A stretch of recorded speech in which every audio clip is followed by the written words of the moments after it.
सैन्यावर हल्ला करण्यासाठी मदत मिळू शकते। जर असं झालंच तर इराण त्यांच्या हल्ल्यातून अमेरिका आणि इस्रायलला अधिक नुकसान पोहोचवू शकते। मात्र रशियाच्या या मदतीचा सुगावा आता अमेरिकेलाही लागल्याचं पुढे आलंय।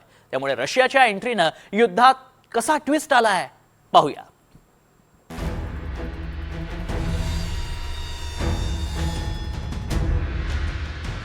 रशिया इराण सोबत, ट्रम्प पुतीनवर नाराज, रशियाच्या एंट्रीनं अमेरिका इस्रायल युद्धात ट्विस्ट,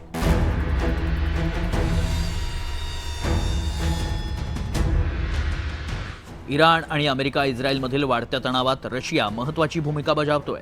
रशियानं इराणला मदतीचा हात पुढे केलाय, ज्यामुळे अमेरिकेतील तणाव वाढलाय। रशियाकडून इराणला अमेरिकन तळांच्या ठिकाणांची अचूक माहिती पुरवली जाते। रशिया इराणसोबत आल्यानं अमेरिका इस्रायलची चिंता वाढली आहे। रशियाच्या हायटेक उपग्रहांसह इराणला मदत होतीये। रशियाकडून इराणला रिअल टाइम डेटा प्रदान केला जातोय। रशिया या युद्धात इराणला पाठिंबा देतोय। रशिया इराणला अमेरिकन लष्करी दलांना लक्ष्य करण्यात मदत करतोय आणि त्या संदर्भातील गुप्तचर माहिती पुरवतोय। रशिया इराणला अमेरिकन युद्धनौका आणि विमानांचं नेमकं स्थान कळवतो। रशिया इराणला रिअल टाइम डेटा देण्यासाठी उच्च तंत्रज्ञानाच्या उपग्रहांचा वापर करतोय। गेल्या आठवड्यात अमेरिका आणि इस्रायली हल्ल्यांमुळे इराणच्या रडारचं मोठं नुकसान झालं, म्हणून रशियन मदत इराणसाठी अतिशय उपयुक्त ठरतीये। दुसरी महत्त्वाची गोष्ट म्हणजे आजचेच काही रिपोर्ट्स आहेत की ज्यात म्हटलंय की रशिया जो आहे तो इराण सोबत अमेरिकेचे जे की बेसिस आहेत, म्हणजे अमेरिकेच्या वॉरशिप्स असू दे किंवा अमेरिकेचे CIA स्थळं असू देत, वेगळ्या वेगळ्या ठिकाणी त्यांनी रियाधमध्ये CIA ऑफिसवरती त्यांचा हल्ला झाला, तर अशा स्थळांचा, अशा ठिकाणांचा इराणला इंटेलिजन्स देतोय किंवा इराणला माहिती पुरवतोय अशा स्थळांविषयी। आणि हे इंटेलिजन्स शेअरिंग हा रशिया आणि इराणच्या जे संबंध आहेत त्या संबंधातला महत्त्वाचा भाग आहे। जेव्हा इराणनं कुवेतमध्ये अमेरिकन सैन्याला लक्ष्य करून ड्रोन हल्ले केले तेव्हा 6 अमेरिकन सैनिक मारले गेले होते। हा ड्रोन हल्ला अत्यंत अचूक होता। अशा अचूकतेवरून हे दिसून आलंय की ही मदत रशियन गुप्तचर यंत्रणेचा परिणाम आहे।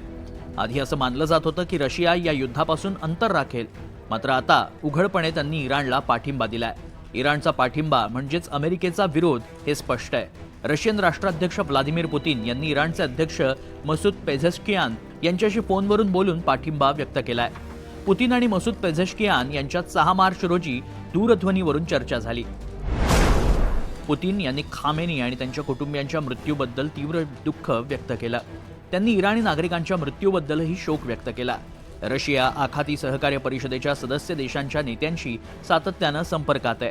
मसूद पेझेश्कियान यांच्याकडून इराणच्या सार्वभौमत्वाचं आणि स्वातंत्र्याचं रक्षण करणाऱ्यांसोबत रशियाच्या एकजुटीबद्दल त्यांनी कृतज्ञता व्यक्त केली।